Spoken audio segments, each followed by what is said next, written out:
The alarm on Deck 7 screamed before General Vrax Korath even reached the door. Red light pulsed across the metal walls of the warship Halvith, and every officer in the corridor froze as he passed. He did not slow down. Something was wrong, and he could feel it in his chest before anyone said a single word. Vrax had just returned from a long diplomatic mission across 3 star systems. He expected tired eyes, quiet hallways, and a report waiting on his desk. Instead, he found his crew whispering in small groups, falling silent the moment he looked at them.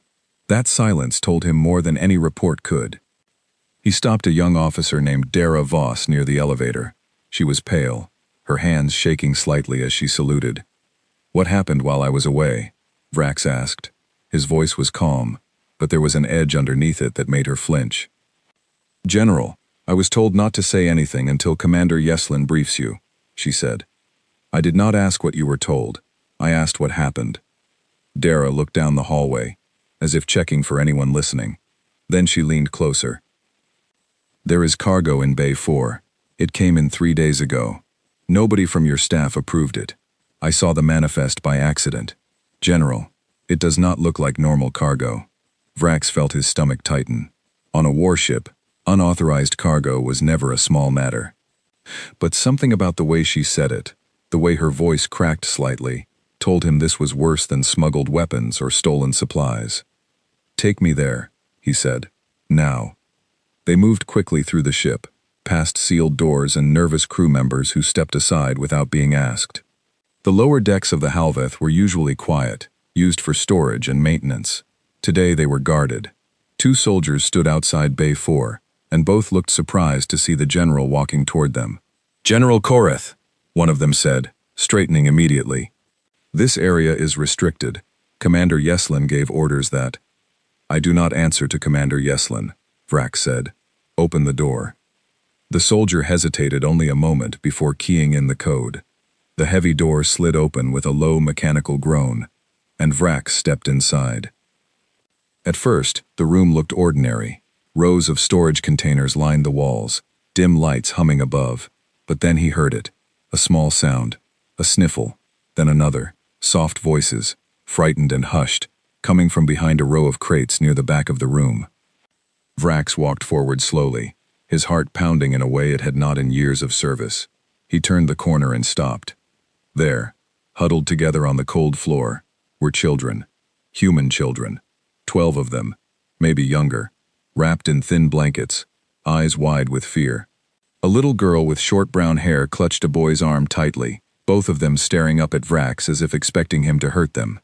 For a long moment, Vrax could not speak. He had commanded fleets. He had seen war. He had made decisions that ended lives in the name of strategy. But nothing prepared him for this. These were not soldiers. These were not enemies.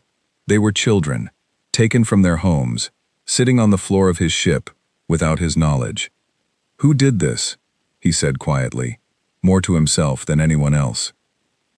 One of the guards behind him cleared his throat.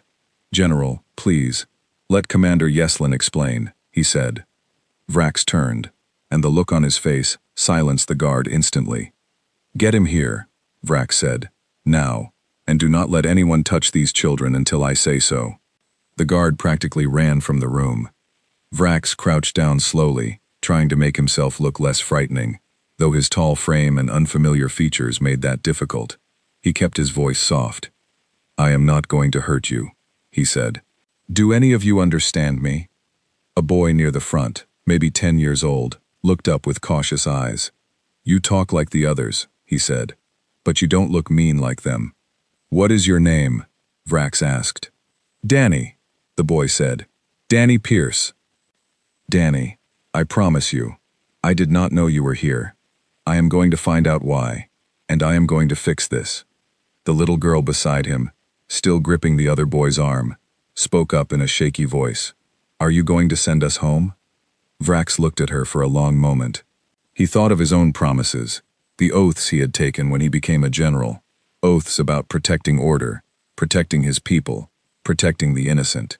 He had never imagined those oaths would be tested like this, by frightened children on the floor of his own ship. "Yes," he said firmly. "I will send you home. I give you my word."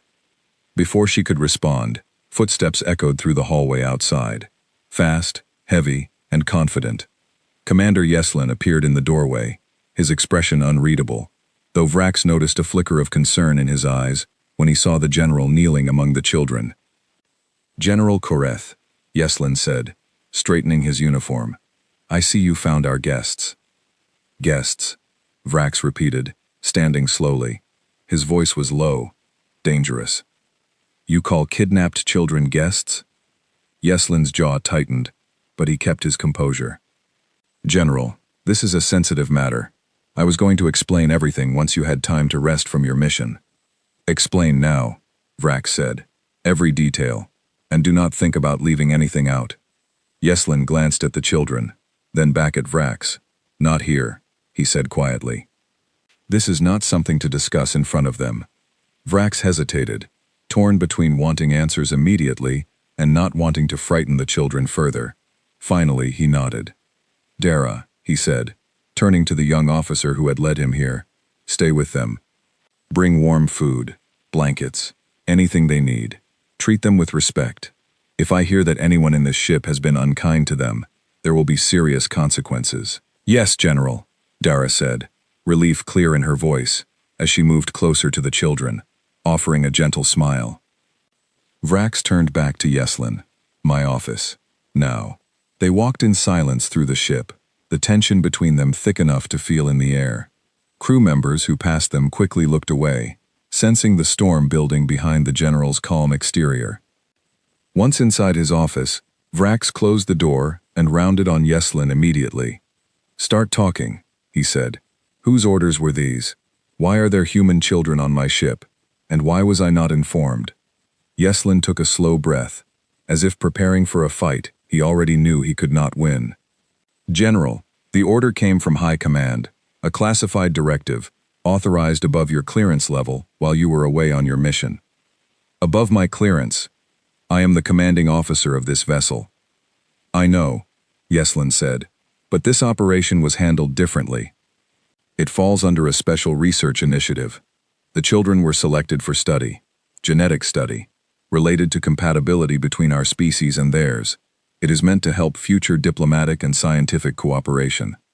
Vrax stared at him, disbelief and anger battling for control of his expression. "You are telling me that children were taken from their families, from their homes, to be studied like specimens?" "It is not as simple as that," Yeslin said, though his voice lacked conviction. "The Council believes this research could prevent future conflict between our peoples.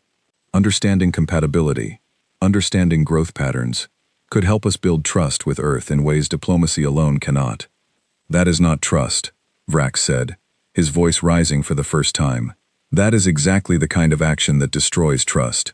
If Earth discovers this, do you understand what will happen? Years of careful diplomacy. Gone. Alliances broken.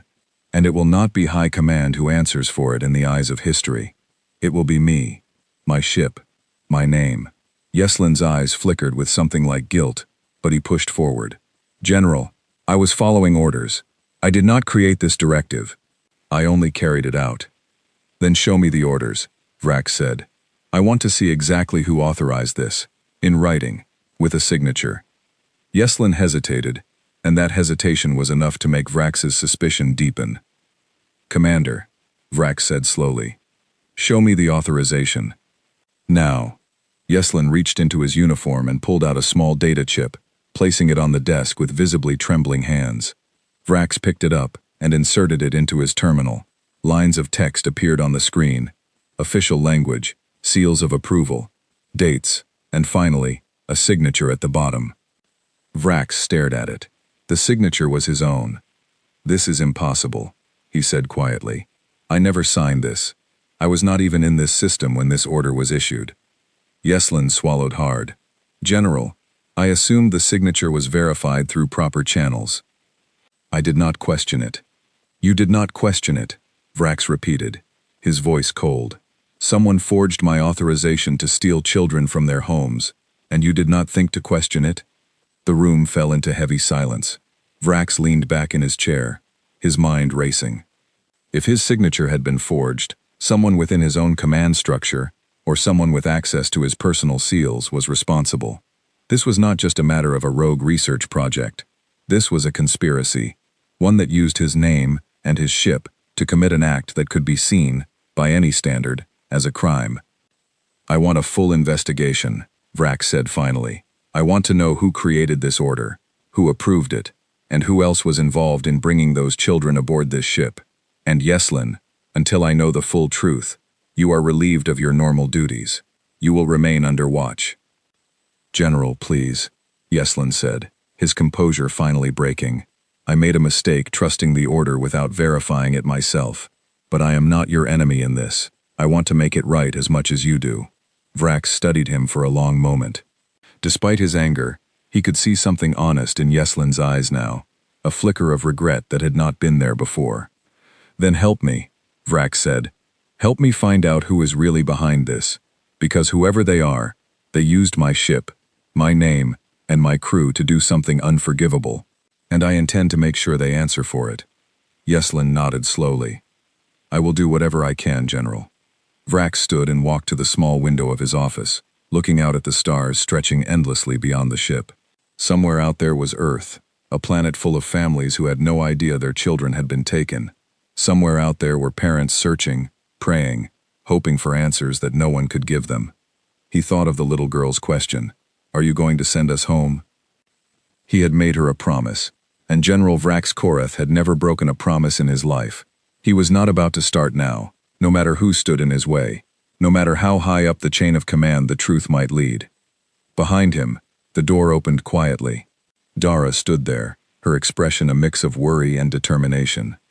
"General," she said, "the children are settled for now, but there is something else you should know." "What is it?" "One of the older girls. She says this is not the first time.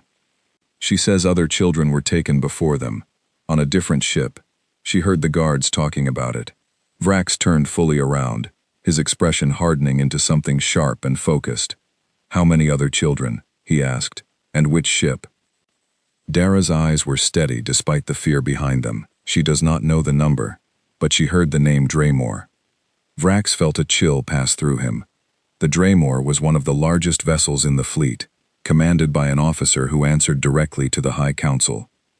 If children had been taken there as well, this was not a single mistake or a single betrayal. This was something much larger. And Vrax now understood that finding the truth would mean confronting forces far beyond one ship, one commander, or one forged signature. It would mean challenging the very heart of his own command structure, no matter the cost. He looked at Dara, then toward the hallway where the children waited, frightened but safe for now under his protection. "Gather every officer I trust," he said. "We are going to need them. This is only the beginning." By the time night settled over the ship, if night could even be measured in the endless dark of space, Vrax had assembled a small group of officers in a sealed briefing room. He trusted each of them, though trust felt like a fragile thing now, after learning his own signature had been used without his knowledge. Dara Voss stood near the door, arms crossed, her earlier nervousness replaced with quiet determination. Beside her stood Callum Reed, an older officer who had served with Vrax for over a decade, and a sharp young analyst named Priya Nandan, whose skill with data systems had already proven useful more than once. "I want everything traced," Vrax said, standing at the head of the table. "The order that brought those children aboard, the forged signature, and any connection to the Draymore. I do not care how deep we have to dig." Priya nodded, already pulling up records on her portable terminal. "I can start with the authorization chip Commander Yeslin gave you. If it was forged, there should be a digital trail, even if someone tried to hide it." "Do it," Vrax said. "Callum, I want you to quietly gather information from the crew. Someone on this ship helped load those children without question. Find out who, and find out what they were told." Callum nodded firmly. "Understood, General." "And Dara," Vrax continued, "you stay close to the children. Keep them comfortable, keep them safe, and listen carefully to anything they say. Sometimes the smallest details matter the most." As the group dispersed to their tasks, Vrax remained behind with Yeslin, who had insisted on staying to help despite his earlier disgrace. The two men stood in silence for a moment before Yeslin finally spoke. "General, I know you have every reason not to trust me right now, he said. But I swear to you, if there is a larger plot here, I want to help expose it as much as you do. Vrax studied him carefully. Then start by telling me everything you remember about how this operation began. Who first approached you with the plan? Yeslin exhaled slowly, as if trying to organize scattered memories. It started nearly 2 months ago. A message came through encrypted channels, marked with high command authorization. It instructed me to prepare Cargo Bay 4 for a special transport. I was told the details would come later, and that discretion was essential for the mission's success. Who sent the message? It was signed by Councillor Mero Desin, Yeslin said. One of the senior members of the High Council. Vrax felt his jaw tighten. Desin was known throughout the fleet as a cold, calculating figure, someone who valued results over methods. If he was involved, this conspiracy reached far higher than a single rogue commander. Continue, Vrax said.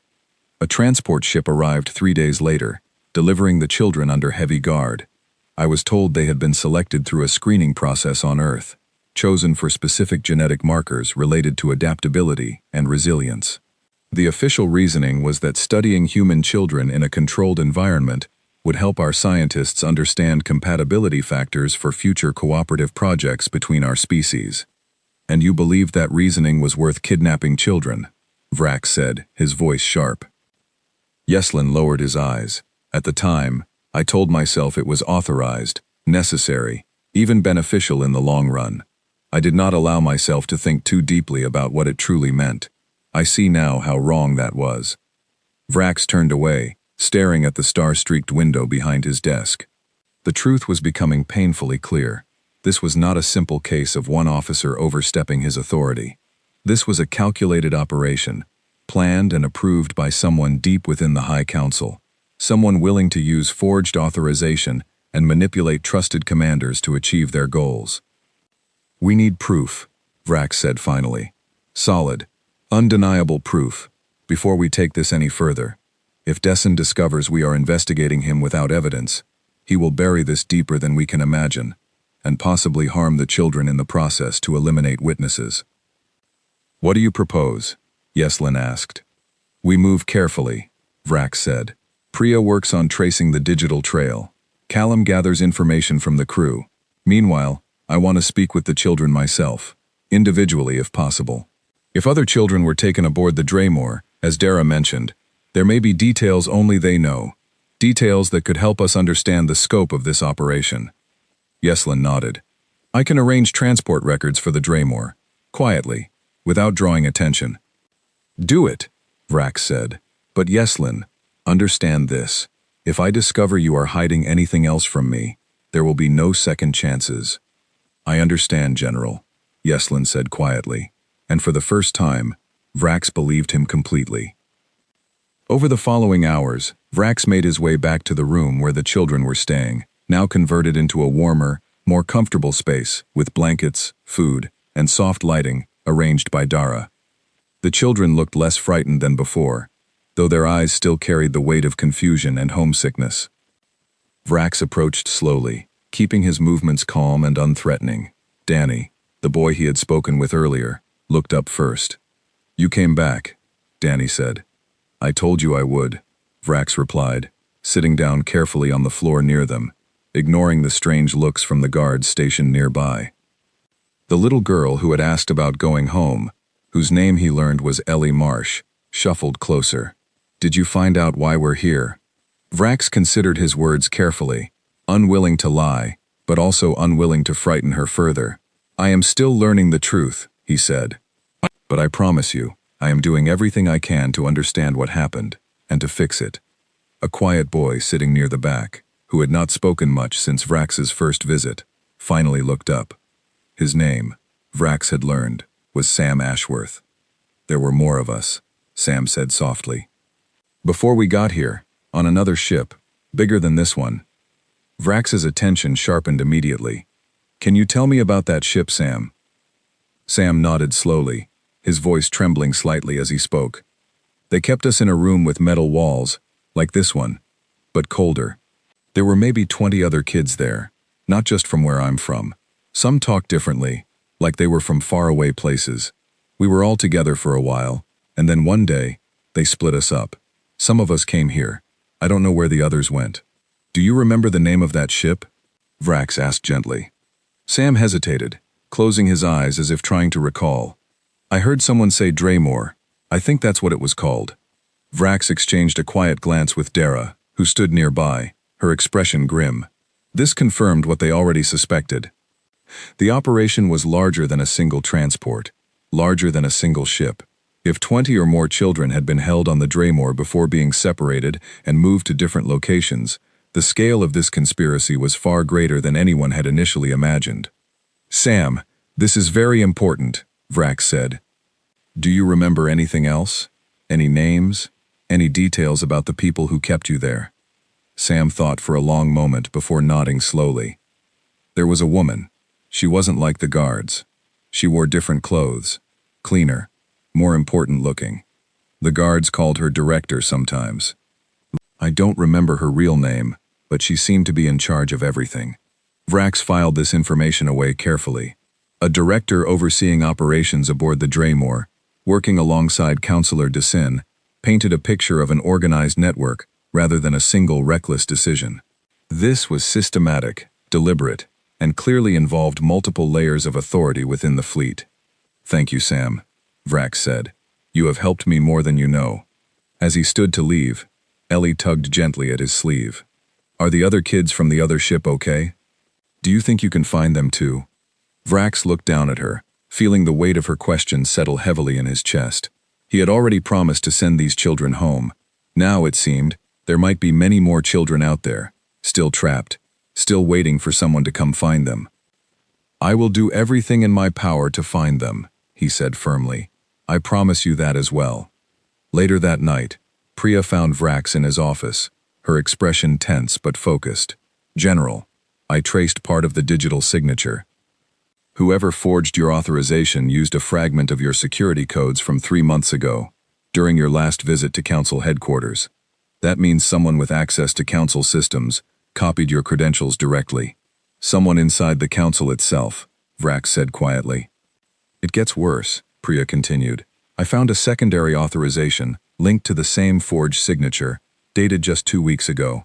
It approved another transport, separate from the one that brought the children here. Vrax felt a cold weight settle in his stomach. Where was that transport headed? Priya hesitated before answering. It was authorized to depart from the Draymore, heading toward a remote research outpost near the edge of Council territory, a place called Kestrel Station. Vrax stared at the information on the screen, his mind racing through the implications. If children were being moved to a remote research outpost, far from oversight and far from rescue, then time was running out. Whatever was happening at Kestrel Station, it needed to be stopped before more innocent lives were pulled deeper into this conspiracy. Prepare a secure transport, Vrax said, his voice hardening with resolve. We are going to Kestrel Station, and we are going to find out exactly what is happening there, no matter what it costs us. Yeslin, who had entered quietly during the conversation, stepped forward. General, if Dessen discovers we are heading there uninvited, he could easily brand it as an unauthorized military action against Council interests. It could end your career, or worse. Vrax turned to him, his expression unwavering. Yeslin, there are children out there who have no one else to protect them. I did not become a general to protect careers and reputations. I became a general to protect those who cannot protect themselves. If that costs me everything I have built, then so be it. The room fell silent, the weight of his words settling over everyone present. Slowly, one by one, the officers around him nodded in agreement, their loyalty solidifying, not out of blind obedience, but out of genuine belief in the man standing before them. Then let us prepare, Yeslin said finally, because if Kestrel Station holds even half of what we suspect, we are going to need every advantage we can get. Vrax looked around the room at the small group who had chosen to stand beside him, knowing the risks, knowing the uncertainty ahead. Somewhere out there, more children were waiting, frightened and alone, hoping for someone to come and save them. He intended to be that someone, whatever the cost. The journey to Kestrel Station took nearly 2 full days, and every hour felt heavier than the last. Vrax spent most of that time reviewing every scrap of information Priya could gather, memorizing star charts, security layouts, and anything hinting at what awaited them. He had chosen a small crew for this mission, deliberately keeping the group tight and trustworthy.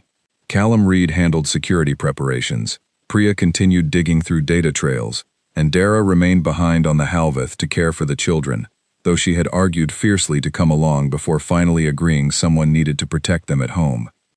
Yeslin stood beside Vrax on the bridge, as the ship approached the outer boundary of Kestrel Station's system.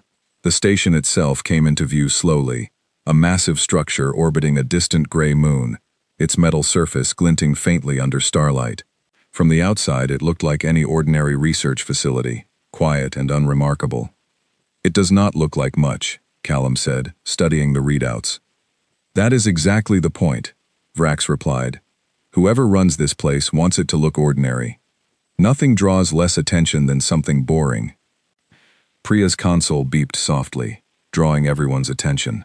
"General, I'm picking up minimal security presence on the surface, but there is a heavily shielded section beneath the main structure. Whatever is down there, they went to great lengths to keep it hidden from standard scans." "That is where we need to go," Vrax said. They approached carefully, using a small stealth shuttle to avoid triggering the station's outer sensors. Yeslin had used his remaining influence within the fleet to secure falsified clearance codes, allowing them to dock without raising immediate alarms. As the shuttle settled into the station's landing bay, tension filled the air, thick and unspoken. "Once we're inside," Vrax said, checking his equipment, "we move quickly and quietly. Our goal is information first, rescue second, but if we find children in immediate danger, we act without hesitation." Everyone nodded in agreement, and the shuttle doors slid open with a soft hiss. The landing bay was dimly lit and eerily quiet, with only a handful of automated systems humming softly in the background. Vrax led the way, his senses alert to every shadow and sound. They moved through narrow corridors, following the path Priya had mapped out based on the station's limited public schematics. After several tense minutes, they reached a heavy door, marked with warning symbols, indicating restricted access. Priya knelt beside the control panel, quickly working to bypass its security measures. "This is going to take a moment," she whispered. While she worked, Callum kept watch down the corridor, and Vrax stood close to the door, his mind replaying the words of the children back on the Halveth. Somewhere beyond this door, there could be more of them, frightened and waiting, just like Danny, Ellie, and Sam had been. Finally, the door slid open with a soft click, revealing a long staircase leading downward into a section of the station that felt colder, darker, and far more secretive than anything above. They descended carefully, weapons ready but lowered, prepared for anything. The staircase opened into a wide underground facility, filled with rows of monitoring equipment, sealed rooms, and dim corridors branching in multiple directions. "Split up carefully," Vrax instructed.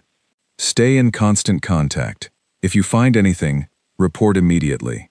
They moved through the facility in pairs, Vrax and Yeslin taking one direction, Callum and Priya taking another. The air felt heavy, sterile, almost lifeless, except for the occasional distant hum of machinery.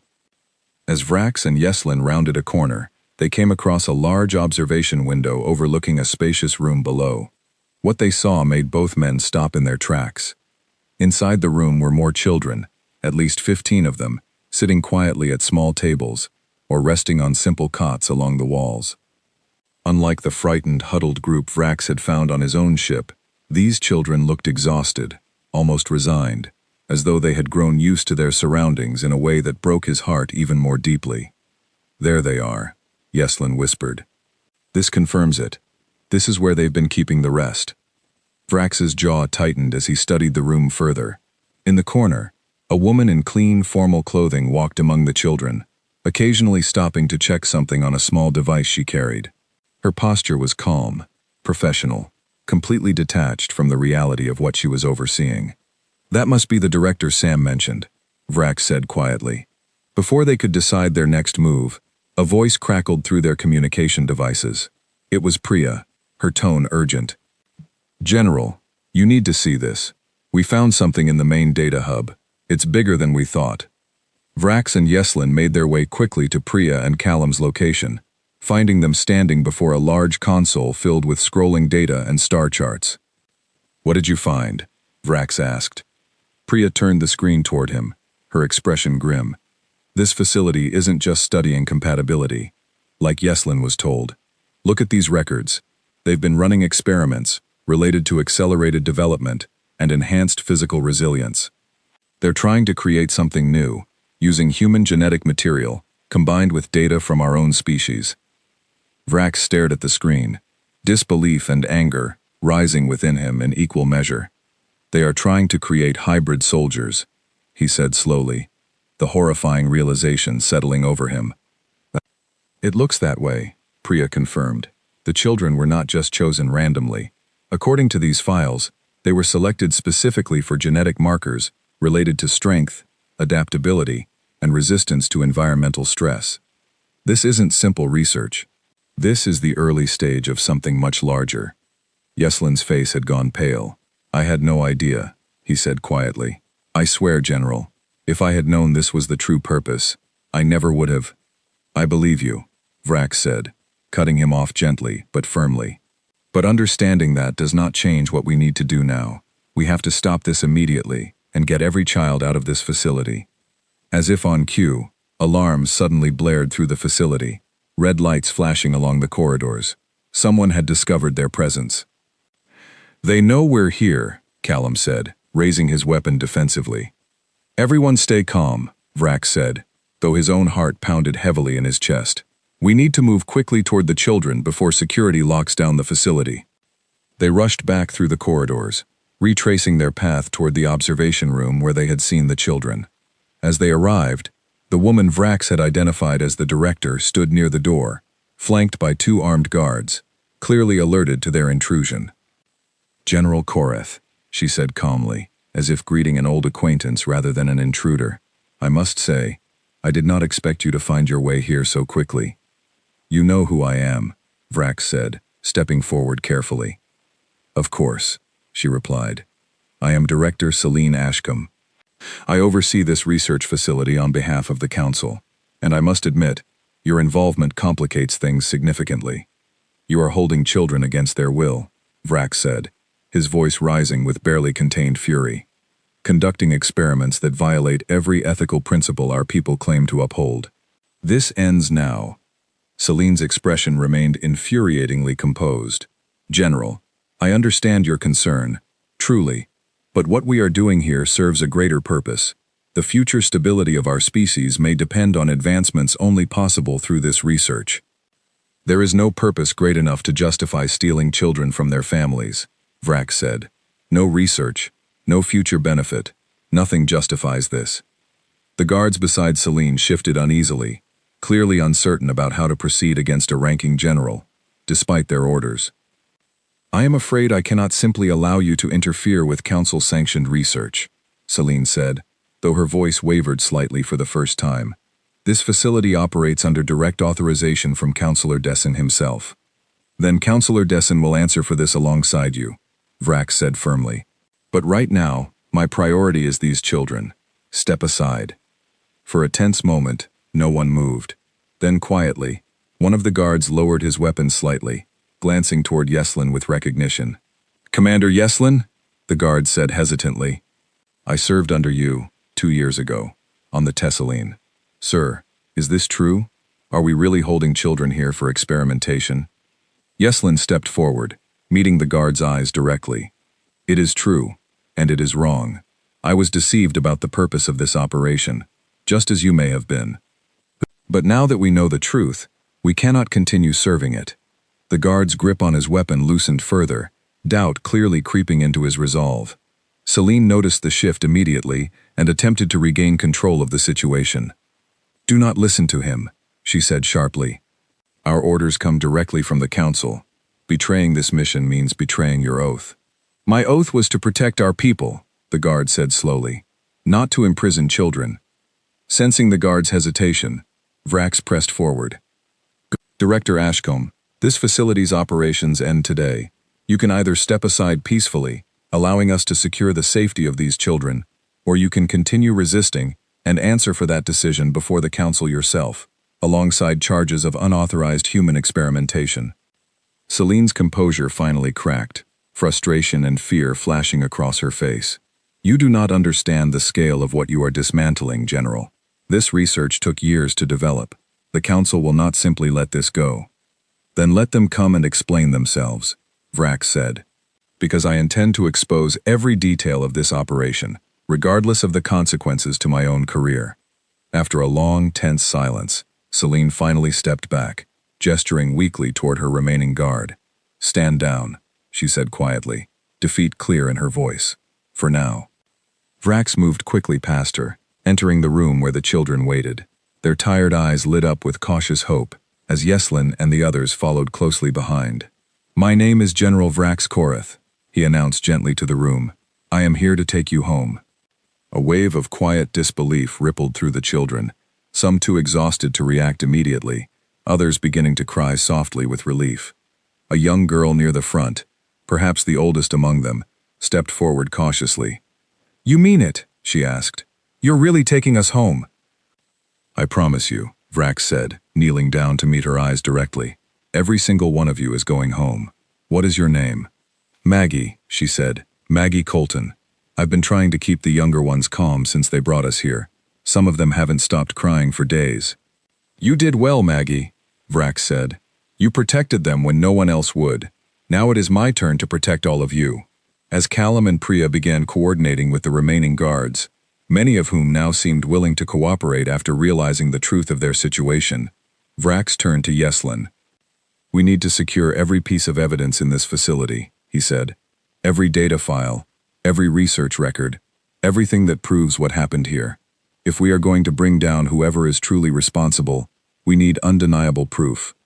Yeslin nodded firmly. "Priya is already working on it. Nothing will be left behind."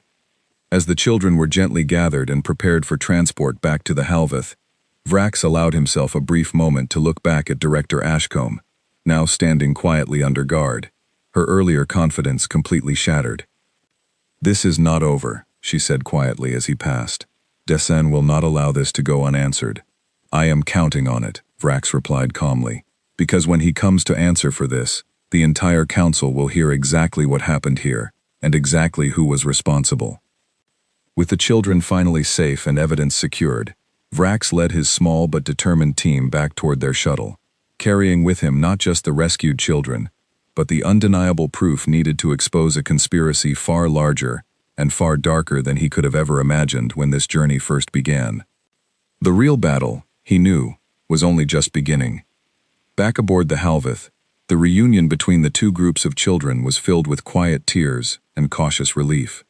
Dara had prepared additional quarters, extra blankets, and warm meals, and she moved among the newly rescued children with a gentleness that seemed to calm even the most frightened among them. Maggie, the eldest of the group from Kestrel Station, quickly found herself sitting beside Danny and Ellie, the three of them speaking in hushed voices, as if comparing the details of their shared ordeal. Vrax watched from the doorway for a moment, allowing himself a small measure of relief, before turning his attention back to the larger task ahead. 27 children were now safely aboard his ship, but the danger was far from over.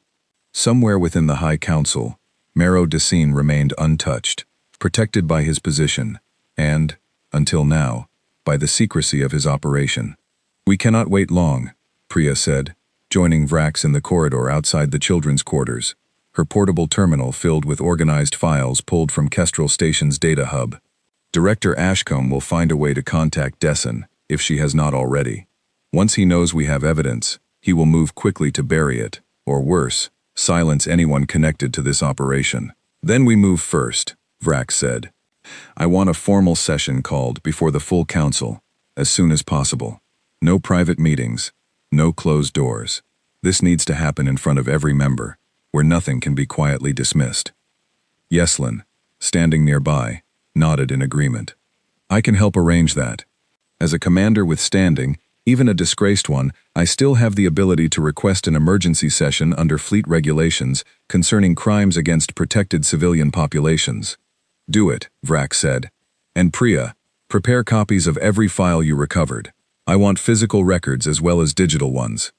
If Dessine tries to erase this remotely, I want backups that cannot simply disappear. Within hours, word spread quickly through official channels that General Vrax Korath had requested an emergency session before the High Council, citing evidence of serious crimes committed against human children under fabricated council authorization. The request could not be ignored, especially given Vrax's respected standing within the fleet. The following day, Vrax stood outside the grand chamber doors of Council Hall, dressed in his formal uniform, Yeslin and Priya beside him, carrying the evidence they had gathered. Callum remained aboard the Halveth, ensuring the children's continued safety, in case anyone attempted retaliation during the confrontation. "Are you ready for this?" Yeslin asked quietly. "I have never been more ready for anything in my life," Vrax replied. The doors opened, revealing the wide circular chamber, where members of the High Council sat elevated around the room, their expressions ranging from curiosity to thinly veiled concern. At the center of the highest platform sat Mero Decine, his composed expression betraying nothing as Vrax entered. "General Korath," Decine said smoothly, "this is quite an unusual request for an emergency session. I trust you have good reason for interrupting the council's schedule."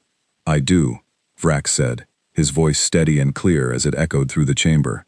"I am here to present evidence of a criminal operation involving the abduction of human children, conducted under falsified authorization bearing my forged signature, and directly linked to Councillor Mero Decine."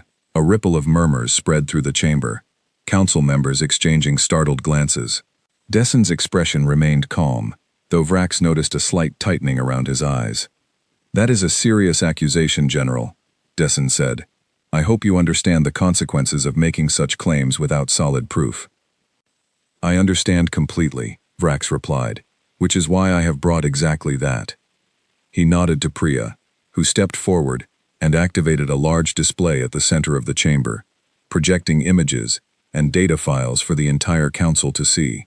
The forged authorization document appeared first, followed by transport records linking the operation to Kestrel Station, and finally, disturbing footage and files detailing the experimental research being conducted on the children. Gasps and murmurs of shock spread through the chamber as council members studied the evidence. Several exchanged uneasy glances toward Decine, whose calm demeanor was beginning to visibly crack under the weight of what was being revealed. "This is fabricated," Decine said sharply, standing from his seat. "General Korath clearly has personal motivations to discredit me, likely due to his own failures in properly overseeing his ship's operations." "My failures," Vrax said, his voice rising with controlled anger, "were trusting that my own name and authority would not be stolen and used to authorize crimes I knew nothing about. But do not mistake my anger for weakness, Counselor. I have 27 children currently safe aboard my ship, every one of them able to testify to what was done to them, and to the people responsible." Another council member, an older woman with sharp eyes named Counselor Una Talmadge, leaned forward with visible concern. "General, you are certain these children can corroborate this evidence directly?" "Absolutely certain," Vrax said. "Several of them have already provided detailed accounts, including descriptions of Director Celine Ashcombe, who personally oversaw the experiments at Kestrel Station, under direct orders linked to Councillor Decine's authorization." Decine's composure finally shattered completely. "This is outrageous," he shouted. "You would take the word of frightened children over a respected member of this council? I would take the truth over comfortable lies, regardless of who tells them," Vrax said firmly. "And the evidence I have presented today speaks for itself, Counselor, without needing embellishment from anyone." The chamber fell into tense silence as council members studied the evidence further, whispering quietly among themselves. Finally, Councillor Talmadge stood, addressing the room with quiet authority. "General Korath, this evidence, if verified as authentic, represents one of the most serious violations of both council law and basic ethical principle that this body has faced in generations. I move that we suspend Councillor Decine's authority immediately, pending a full and thorough investigation." Several other council members voiced their agreement, though a few remained silent, their expressions unreadable. Decine looked around the chamber, clearly realizing the tide had turned decisively against him. "You are all making a grave mistake," he said, his voice low and threatening. "This research was for the future security of our entire species. You would sacrifice that future over sentimentality toward a handful of alien children? They are not just alien children to me, Vrax said, stepping forward until he stood directly before Dessin's platform. They are innocent lives, taken without consent, subjected to experimentation without regard for their well-being. If our future security requires sacrificing innocence and trust, then it is not a future worth protecting. The chamber erupted into a mixture of applause and heated debate. Council members clearly divided, but the majority visibly moved by Vrax's unwavering conviction. Security officers, previously stationed quietly at the chamber's edges, moved forward at Talmadge's signal, flanking Dessin's position. Marrow Dessin, Talmadge announced formally. By unanimous emergency vote, your authority within this council is hereby suspended, pending full investigation into these charges. You will be taken into custody until this matter is resolved. Dessin's expression twisted with barely contained fury as security officers approached him. This is not over, he said, glaring directly at Vrax. You have made a powerful enemy today, General. I have made peace with that possibility, Vrax replied calmly. Because today, 27 children are safe, and countless others who might have suffered the same fate will now be protected as well. As Dessin was escorted from the chamber, the remaining council members turned their attention back to Vrax, their expressions now filled with a mixture of respect and lingering discomfort at the scale of the conspiracy just revealed. General Korath, Talmadge said, on behalf of this council, I offer a formal apology for the actions committed under falsified authorization bearing your name. We will ensure a thorough investigation identifies every individual involved in this operation, including Director Ashcombe and anyone else complicit in these crimes. Thank you, Counselor, Vrax said, but an apology alone is not enough. I want assurance that these children will be returned home safely, with full transparency to their families and to Earth's governing authorities. No cover-ups. No quiet dismissals. The truth needs to be known, fully and honestly. Talmadge nodded firmly. You have my word, General. This council will handle their return with complete transparency. As the session came to a close, Vrax felt a wave of exhaustion wash over him, though it was tempered by a deep sense of relief. The battle within the council chamber had been won, but he knew the true victory would only come once every child was safely returned to their families, free from fear, and finally able to heal from what they had endured. Yeslin approached him quietly as they exited the chamber. You did something remarkable today, General. Not many would have risked everything to fight for children who are not even their own kind. They may not be my kind, Vrax said, but they are still children.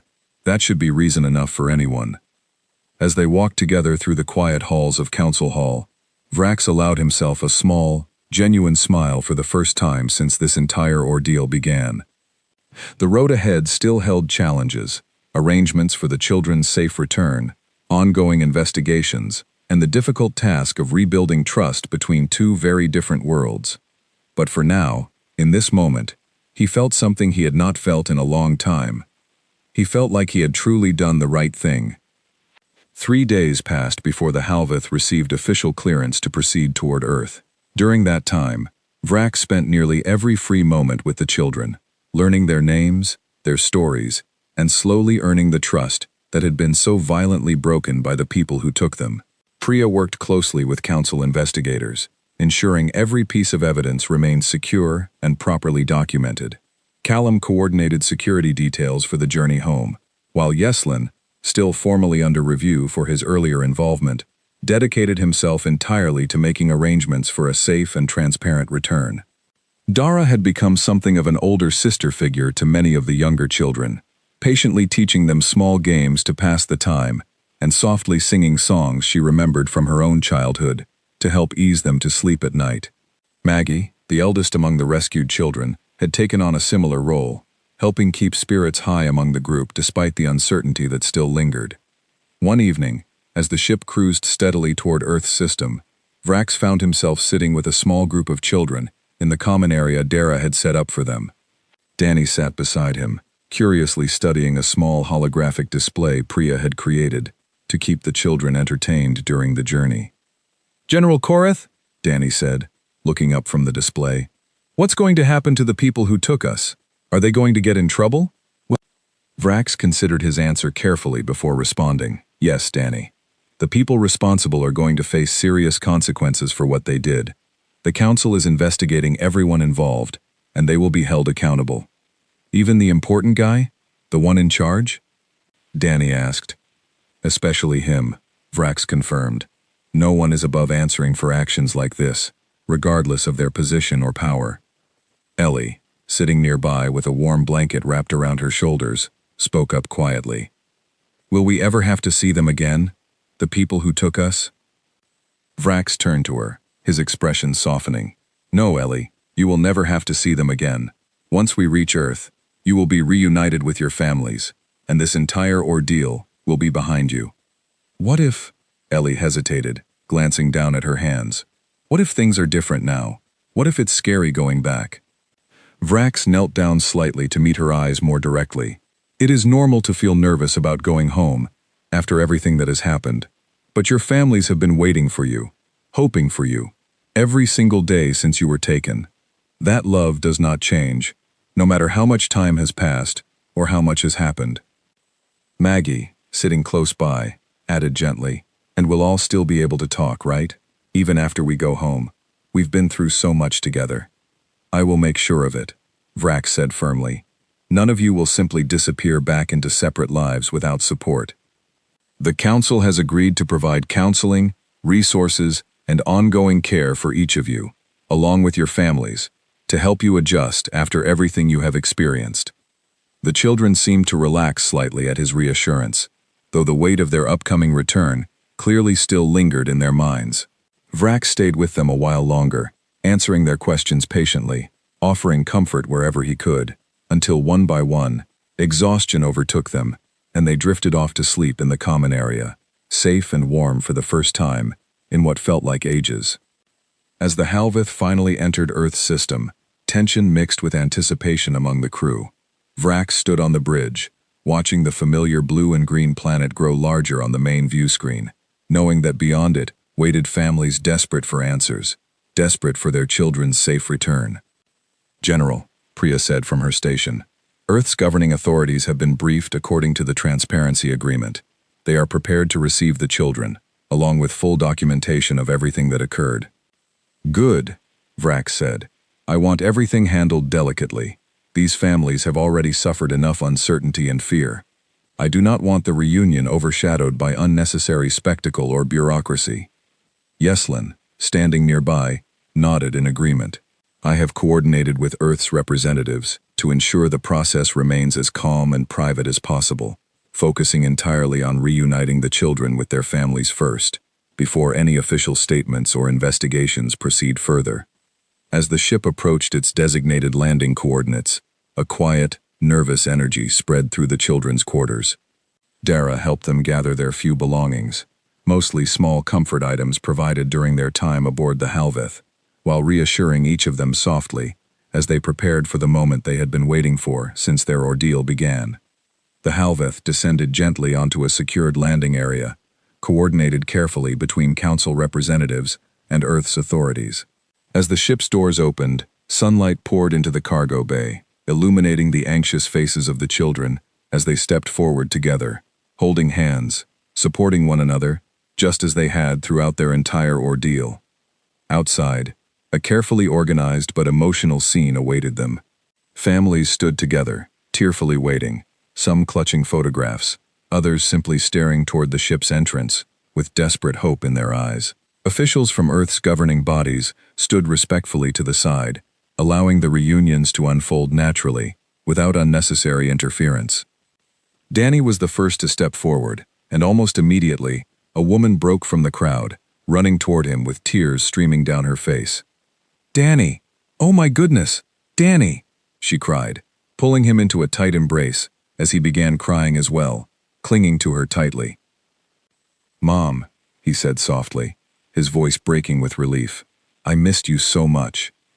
One by one, similar reunions unfolded across the landing area, each filled with overwhelming emotion, relief, and joy.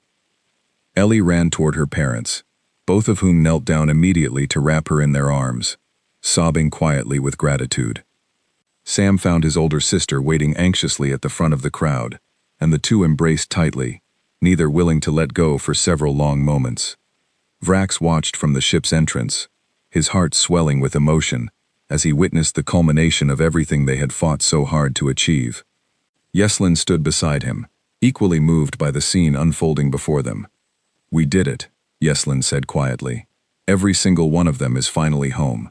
"Not without cost," Vrax replied, watching as Maggie hugged her tearful parents nearby. "But yes, we did it." As the emotional reunions continued, a representative from Earth's government approached Vrax respectfully, extending a hand in greeting. "General Korath," the man said, his voice filled with genuine gratitude.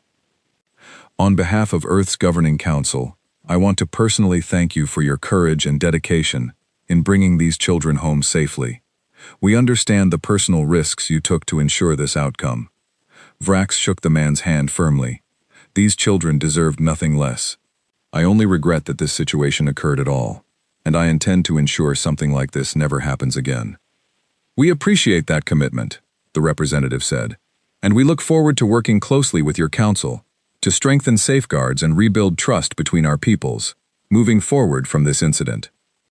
As the day continued, Vrax spent time speaking individually with several families, offering reassurance, answering questions, and providing whatever comfort he could regarding the investigation and the future safety measures being implemented.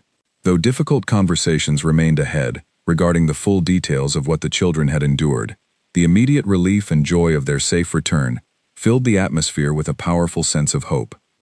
Later that evening, as the initial chaos of reunions settled into quieter, more personal moments between families, Vrax found himself standing alone near the edge of the landing area, watching the sun begin to set over Earth's horizon. Yeslin approached quietly, standing beside him in comfortable silence for a moment before speaking. "What happens now, General?" Yeslin asked. "For you, I mean, after everything that happened." Vrax considered the question carefully before responding. "I intend to continue serving as commander of the Halvith, but with a renewed focus.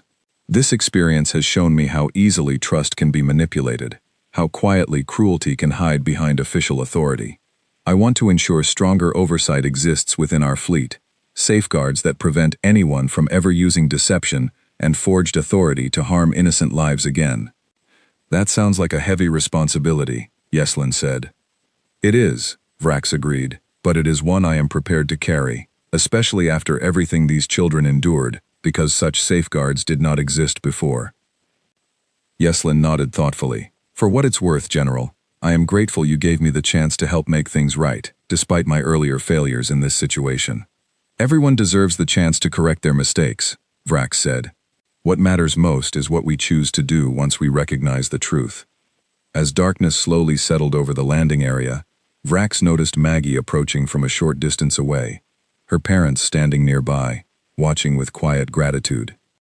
"Vrax," said General Korath, Maggie said, offering a small, genuine smile. "I just wanted to say thank you, properly, before you leave." "You do not need to thank me, Maggie," Vrax said gently. "You and the others were incredibly brave throughout this entire ordeal." "Still," Maggie said, "if you hadn't found us, hadn't cared enough to keep looking, we might still be there. So thank you, truly." Vrax knelt down slightly, meeting her eyes with genuine warmth. "It was an honor to bring you home, Maggie. All of you." As Maggie returned to her waiting family, Vrax stood slowly, watching the peaceful scene stretched out before him. Children, reunited safely with their families, laughter, and quiet conversation, slowly replacing the earlier tears of relief. Turning back toward the Halvith, ready to begin the long process of rebuilding trust and ensuring accountability within his own command, Vrax felt a quiet but powerful sense of purpose settle over him. The road ahead remained uncertain, filled with continued investigations, difficult conversations, and the ongoing challenge of repairing relations between two very different worlds. But for tonight, watching families embrace beneath Earth's darkening sky, General Vrax Korath allowed himself a rare, peaceful smile. They were home, and because of the choices he had made, they always would be.